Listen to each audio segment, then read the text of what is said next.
आओ बैठ। इधर आ जाओ। इधर आ सकते हो, इधर आ रहा है और चाहिए को यहाँ नहीं आ जाओ। मैं अंदर तू सामने। अरे नहीं यार, अरे बैठ बैठ। अरे एक किधर से भी है। आ जा आप भी। तो हम कह रहे थे, हम आपसे ये कह रहे थे कि जो एक घोड़ा ये चल रहा, भैया ने कहा कि ऐसा लगता है कि सपना है ऐसा, क्योंकि आप लोगों से मिलना तो एक सपना ही था, है ना? तो भगवान शंकर कहते हैं माँ पार्वती से कि उमा कहू में अनुभव अपना, सत हरि भजन जगत सब समान। कहने को तो माता क्या है, कहने को तो क्या है कि सिंपल भाषा में यदि कहा जाए तो ऐसा है कि उमा मेरा ये अनुभव है कि ये सारा संसार में है वो सपना है और भगवान का भजन करना ये सार्थक है। तो ये किसके लिए है? ये सामान्य व्यक्ति के लिए है जो खेतों में काम कर रहा है, ये जो है, ये जो सामान्य व्यक्ति है जिसकी समझ का विकास नहीं है, उसके लिए इतना तो काफी है। लेकिन जैसे वही चीज वही जैसे कि फिजिक्स में कोई एक थ्योरी है, हाइगेन थ्योरी है या प्रिज्म की थ्योरी है, वही चीज हम 10वीं में पढ़ते हैं, वही हम 12वीं में पढ़ते हैं, फिर हम बीएससी में पढ़ते हैं, लेकिन उसी पर जब पीएचडी की जाती है तो उसमें एक ही फॉर्मूले पर कितना विशद ज्ञान होता है, एक ही फॉर्मूला होता है, बात वही है कि E is equal to m into c, लेकिन उसी फार्मूले पर जब बाद में रिसर्च की जाती है तो बहुत बड़े शोध ग्रंथ लेके जा सकते हैं। तो ऐसी शोभाई में जो भगवान शंकर का, भगवान के बच्चे कभी इतने हल्के रुआए, तो भगवान कहते हैं कि उमा अहु मैं अनुभव, उमा मैं तो कह रहा हूँ, जो बात कहीं नहीं जा सकती, जो मन वाणी से परे है, वो भव होती है, अनुभव, अनुप्रास, अनुनाद, अनु मतलब किसी चीज में विशिष्टता होती है, अनुलग, अनुन्यास। तो ये मेरा तो अनुभव है, अनुभव मतलब मैं हुआ हूँ उस तत्व में, उसमें जी रहा हूँ, उसमें जागा हूँ, उसमें खड़ा हूँ, उस परमात्मा तत्व में। तो मैं ये बता रहा हूँ आपको, वो अपना है, वो जो अनुभव है वो अपना है, अपना मतलब वो वही अपना है, बाकी सब कुछ अपना नहीं है। जैसे ये कुर्ता ये अपना नहीं है, ये मोटा दूंगा फट जाएगा, खराब हो जाएगा, ये शरीर है ये अपना नहीं है, ये एक दिन मोटा हो जाएगा, एक दिन ऐसा हो जाएगा, इस शरीर में रहना मुश्किल हो जाएगा, इसको छोड़ना पड़ेगा, वो अपना नहीं है। लेकिन क्या अपना है? जो मरने के साथ अपना नहीं है, जन्म लेने के साथ जन्म नहीं लेता, जो बालक है तो बालक में भी वैसा है, जो युवा है युवा में भी वैसा है, जो वृद्ध है वृद्ध में भी वैसा है, यह अनुभव अपना है सब। तो अब कहा ये सब, ये जगत मिथ्या है लेकिन ब्रह्म सत्यम जगत मिथ्या है, ये ब्रह्म है, ये सब है, सत्य है ये। इसलिए अपन क्या कहते हैं सदगुरु, सदगुरु नहीं बोलते, गुरु तो हरे गुरु सद होता ही है, सब तो सब हरि भजन, हरि मतलब भगवान जिस पर कृपा करते हैं। जैसे डॉक्टर किसी पे कृपा करता है, वो आदमी मलेरिया में मारा जा रहा है, ठंडी में कांप रहा है, तो उसको ग्लेरिको का इंजेक्शन लगा देते हैं, गोली देते हैं, उसको प्रजा करती है, उसकी जो है ठंडी दूर हो गई, तो ठीक हो रहा है, फिर लगा दिया शाम को 2-3 दिन को मलेरिया भाग जाता है। ऐसे भगवान जिस पे कृपा करते हैं उनका नाम हरि क्यों कहा? वो हर लेते हैं उसका अविद्या, उसका ज्ञान, उसका अहंकार, उसका दुख, उसका क्लेश, उसका ताप, उसकी परेशानी, उसकी पूरे भ्रम, सब कुछ समाप्त कर देते हैं। जैसे सोना, मैंने बोला कि सोना, सुनार क्या करता है? अशुद्ध सोने को तपाता है और उसका मैल निकाल देता है और उसको 24 कैरेट का सोना बना देता है।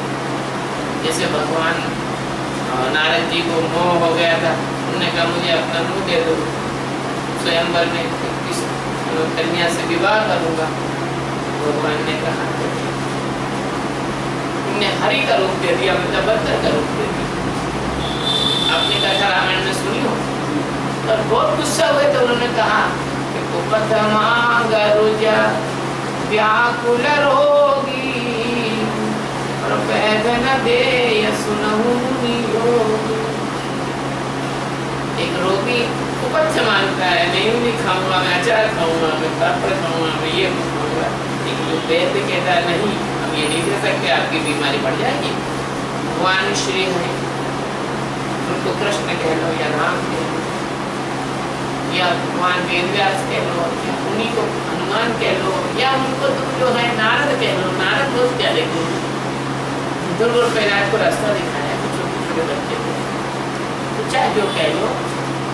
तो भगवान क्या करते हैं कि अपने भक्तों का ये जितना भी जो मैल है, धूल है, धमास है, मन है, बुद्धि है, चित्त है, अहंकार, इसका हरण करो, खत्म कर दो। सब हरि भजन।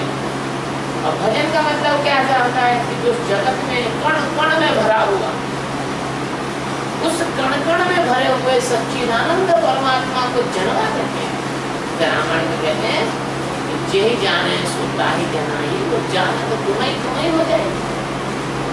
भगवान जिस पर कृपा करते हैं वही उनको जान सकता है। कि तुम कमिश्नर से मिलने जाओ तो बिना उसकी अनुमति के मिल नहीं सकते।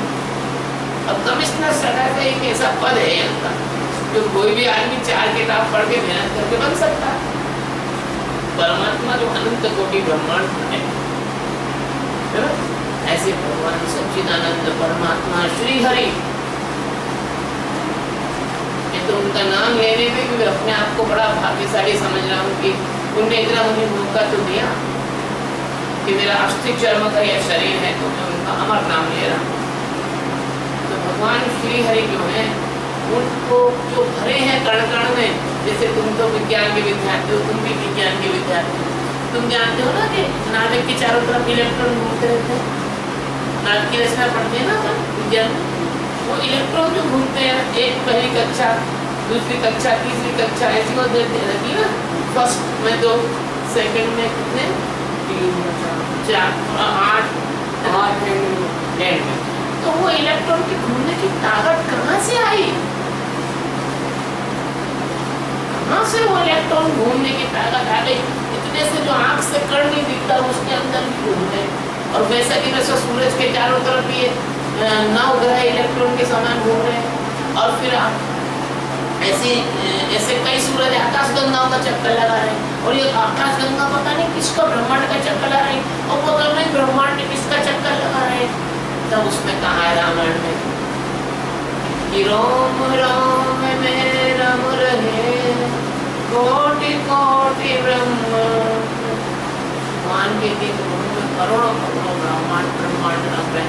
वो परमात्मा श्री हरि नारायण आपके अंदर आपकी आत्मा के रूप में विराजमान, उसको जान लो और मुक्त हो जाओ। इसको कहते हैं भजन। भ यानी भरा हुआ है, ज यानी जन में सारे जगत में, जान उसको जान लो। सब हरि भजन जगत सब सपना, जगत तो मिथ्या है। मैं आज यहाँ बैठा हूँ, यहाँ से उठ के चला जाऊंगा, आप लोग ये सपना हो जाए। हमारे दादा श्राद्ध का समय चल रहा है, हमारे दादा परदादा चले गए, सपना हो गए। इस जगत में सब दृश्य बदलता है लेकिन वो नहीं बदलता, वो नहीं बदलता। अब ये बच्चा है अपना, ये छोटा है, ये इतना उम्र में होगा, फिर इस उम्र में होगा, फिर इस उम्र में होगा। अब उससे 20 उम्र में माता जी से पूछो कि तुम 4 साल की छोरी थी, वो छोरी लाओ, ढूंढ के लाओ, ना नहीं लाओ। तो मैं जो बात कह रहा था वो ये कह रहा था कि दृष्टि बदलने से सृष्टि कैसे बदलती है। एक घोड़ा खेत में शहर, बढ़िया सुंदर घोड़ा, वहाँ एक आदमी निकला, वो जूते बनाने का काम करता। घोड़ा है भाई, ये मरे तो इसके चमड़े से 20 जोड़ी जूते बने। इसके बाद एक कसाई निकला, उसने घोड़े को देखा, ओहो अब घोड़ा है यार, ये घोड़ा मेरे को मिल जाए तो मैं इसको इतना मांस दे दूं।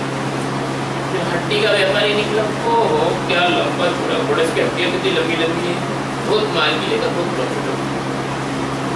एक बनिया निकला, ओहो क्या घोड़ा है यार, इसकी पीठ पर मैं रख के सामान बाजार में ले जाऊं बेचूंगा तो बहुत गरगस से चली जाएगी। एक सैनिक निकला, क्या घोड़ा है, इसको मैं ट्रेन करूं, उसको मैं ले जाऊं तो युद्ध में लड़ने में बहुत बढ़िया होगा। एक परमहंस से निकले घोड़े को, आह क्या भगवान का क्या सौंदर्य है, भगवान विष्णु साक्षात अश्विनी कुमार के रूप में घोड़े के रूप में पड़े। ऐसा होता है, संसार का तल बदलता जाता है। जैसे जैसे व्यक्ति का आंतरिक विकास होता है वैसे वैसे वो ऊंचाई की ओर जाता है और अंतिम अवस्था है परमात्मा। हमारा बहुत भाग्य है कि हम भगवान की गुणान पाते, भगवान का मार्ग दिखाने के लिए आप लोगों ने बहुत जल्दी बुला दिया हमको, बहुत हम भगवान का बहुत धन्यवाद देते हैं क्योंकि हम उनके नौकर। ब्रह्मवेत्ता है तो क्या हुआ, ब्रह्म तो वो है, हम तो सिर्फ वेत्ता है। वेत्ता का मतलब क्या है, वेत्ता है जो ब्रह्म को जान गया, तो उन्होंने कहा कि जाना तुम्हें हो जाएगी, तो भगवान के चपरासी बन गए हम। हमने जाना तुमको जनाएंगे, ये हमारा काम है। इंग्लिश में कहें तो I am the servant of the God, Hindi में कहें तो हम तुम्हारे सेवक, उनके भगवान के सेवक हैं। महाराजा भगवान से उनकी कृपा हो गई, भगवान का निजा की, तो उनका जो सच्चिदानंद नाम था वो हमने चुरा लिया। हम नंबर 1 पे चोर, भगवान का नाम चुराया ना नाम। अब हम कहते हैं अकेले में जब तुम लोग नहीं होते हो, प्राइवेट बातें किसी को बताना ही नहीं, हम बता देते हैं। भगवान कहते, भगवान ने तेरा नाम चुराया, उसकी इज्जत रखना, हमने तेरा नाम रखा है, बस तेरा जो नाम है बस तू इस शरीर के अंदर के माध्यम से ऐसा ही काम कराना जो